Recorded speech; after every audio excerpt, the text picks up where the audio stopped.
Are you passionate about filmmaking, but you don't have the team, nor do you have the fancy gear? You're not alone. Today, I'm going to show you how to practice so that you can improve your filmmaking skills all alone. Whether you are a beginner or an experienced filmmaker, this guide will help you and take your skills to the next level, guaranteed. By the time you're done watching this video, you're gonna have all the necessary tools that you need to film yourself without anyone else.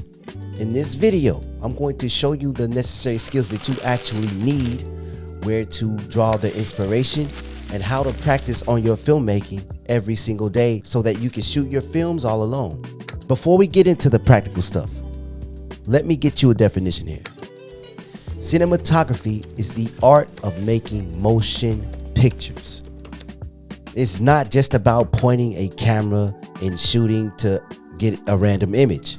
It's more about telling a story and getting out a message that you're trying to convey. Filmmaking is about telling a story through your visuals. Filmmaking is the whole process of bringing a story to life, from the script to the final edit. But here's the thing, the technical skills that I'm covering with you today in this video are designed to help you relay your message and convey your story and to amplify your filmmaking. And I bet you're wondering, what skills do I need to master as a filmmaker in order to take my skills in my filmmaking career to the next level? The first thing you actually want to learn is composition. One of the most important skills that you need to learn for filmmaking is composition. Think about it, how you will frame your shots, and you want to use the rule of thirds. This will put grids on your screen or on your monitor, and what you want to do is push your subjects along these lines for the most dynamic picture you could possibly get. Now, this isn't always the case. Sometimes you can use your creative juices and think outside the box and go outside of the rule of third, depending on your story and what message you're trying to convey within that frame. It's all up to you, and for the most part, it is subjective, but the rule of thirds is one of the things that you want to use when it comes to composition. Next is lighting and color.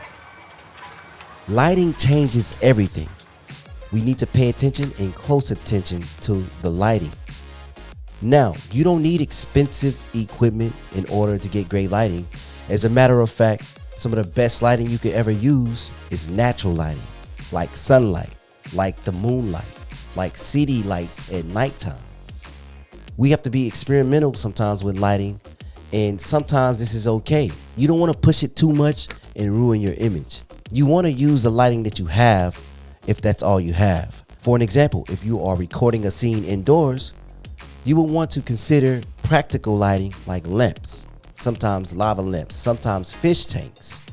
Practical lighting will enhance your filmmaking experience, and it's one of the most important lighting aspects that you can learn. Practical lighting is pretty much slept on when it comes to beginner filmmakers. We always think that we have to buy the most expensive lighting, and that's just not true. Pay attention to how the color in your scenes affect your moods, okay? For an example, the warmer tones makes for a more cozy feeling. You see what I'm saying? But the cooler tones, on the other hand, makes for a more dramatic feel. You see what I'm saying?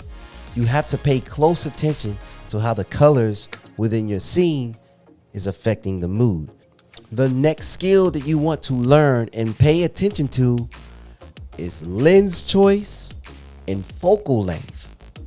Let me explain. Choosing the right lens could be pivotal in how your scene looks and feels. Choosing the right focal length also plays a part. A wide angle lens shows more of the environment. So if you want to get an opening scene of a cityscape, you want to use a wider lens. But the telephoto lens are more for subjects. A skill that's pretty much slept on, in my opinion, when it comes to solo filmmaking is understanding your camera settings. Please allow me to explain. You ever heard of the 180-degree rule? It's a great rule to follow if you want smooth cinematic shots. So basically, if you're shooting in 24 frames a second, you want to take that shutter speed to 1/48 or 1/50 for the best cinematic picture. Trust me guys.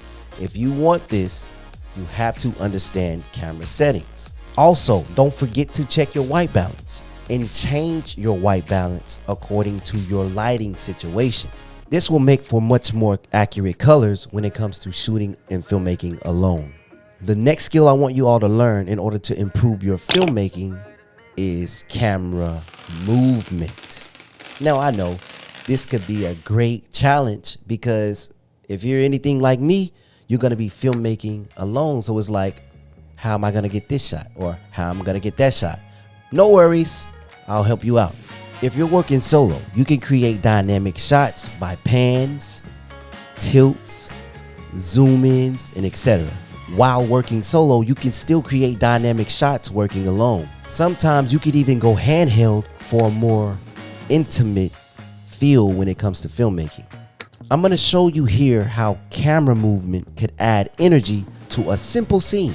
As you can tell, the camera's moving, it's going in slowly, but it's adding energy and it's adding an element to this scene and this sequence. A slow zoom is all it takes sometimes, and you'll be surprised at how much better your content may come out.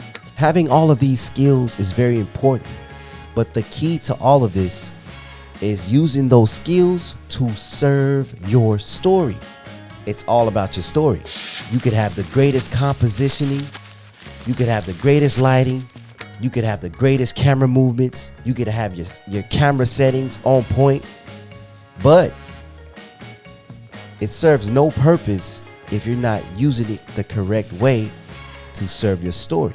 All of these skills mean nothing if it's not moving your story forward. So when you're practicing on your filmmaking, you have to ask yourself, how is this lens helping to serve the story? How is this lighting setup helping to serve the story? Because make no mistake, the story is the most important thing when it comes to filmmaking. Use these skills to serve your story. Now let's talk about how to stay inspired and continue in your creativity. One of the best ways to gather that inspiration is through watching television. Watch some of your favorite shows. Watch some of your favorite feature films. Don't just watch it passively, but you have to watch it with a critical eye. Study the filmmakers. Study what they're doing to achieve these shots. Study what camera movement they're actually using. Study to see if you could tell what type of lighting they're using. You know, you have to watch these films and these shows with a critical eye from here on out, because now you're in study mode, and this is what's going to help you with your inspiration. Study how filmmakers compose their scenes, lit their shots, and use camera movement to help convey their story. All right, so how do I actually practice on my filmmaking? We've landed here. If you like content like this so far, if you've gotten something from this, please give me a like, subscribe, and hit that notification bell. But how do I actually start and begin to practice on my filmmaking? One of the best things you can do to practice is what we call daily sequencing. This is simply filming your everyday life. If you're going to go brush your teeth, make a sequence out of it, make a scene out of it. If you're going to go make breakfast, make a scene out of it. You want to get in the habit of sequencing your everyday life and making your everyday life more cinematic. So I'll give you an example. You see this guy, he's typing on his computer. You see how I got this shot, then this shot, and then that shot to get more detail and more detail. This is what you call a sequence. This is what you're going to practice every single day to become a better filmmaker. Sequencing your everyday life. While you're sequencing and filming your everyday life, you have to consider your lighting, you have to practice on your compositioning, and you have to practice on your camera movement. But everything that you do during this practicing and rehearsing, you have to make everything that you do intentional, and it has to serve your story. Don't forget, we're actually practicing these things to become better filmmakers. You can also use room-based practice. What am I talking about?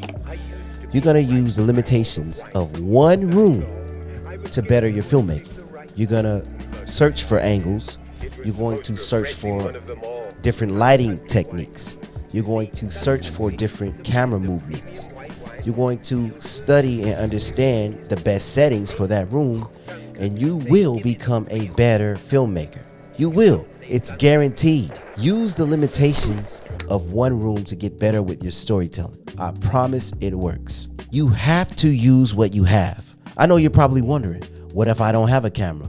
What if I don't have expensive lights? It doesn't matter if you don't have expensive equipment, if you don't have the best lighting, if you don't have the best cinema cameras, if you don't have the best mics. I promise you, it doesn't matter.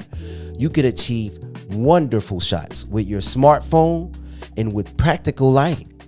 It has been done. It's been achieved. You can research it. You can Google search it. You can YouTube it. And understand one thing. You have to use what you have in order to get better and excel in the field that you want. You want to be a better filmmaker? You have to use the tools necessary to get the job done.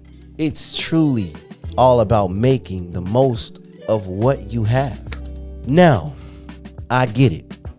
Filmmaking alone is probably one of the most loneliest projects you're gonna ever do in your life. I get it. It's gonna be tough. Sometimes you're gonna lose motivation. Sometimes you're just not gonna want to do it. But it's one thing that you have to understand. Filmmaking is a journey. And as long as you don't give up, you will succeed. You will get better. You will see better results and more results over time. Filmmaking is not a sprint. It's a marathon. I'll give you a few tips. Sometimes you have to break your projects down into smaller tasks. If you have a project, set goals and knock out one goal at a time. Remember, filmmaking is a journey. Don't give up. You gotta keep pushing. There's an expression in the world, and you have to ask this question: how do you eat a giraffe? It's a pretty big animal, right? You have to understand that giraffe is your project.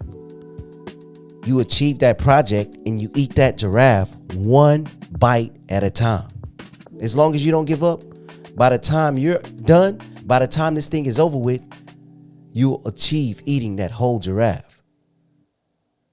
And you will accomplish your projects. Sometimes it's not smart to try to focus on several skills at one time.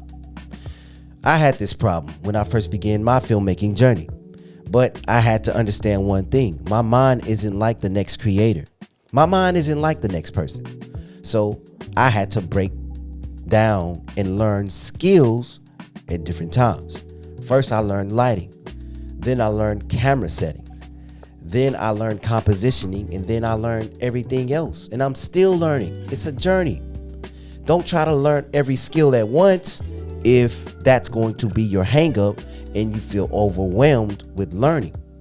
Don't let that be an excuse. Just learn one thing at a time.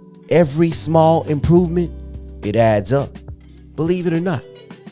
Believe it or not. Everything that you do, every skill that you learn along this journey, it adds up and it makes you a complete filmmaker. In time and with patience, you will see how far you've come. You will see. Just don't give up, and you have to keep pushing. So there you have it.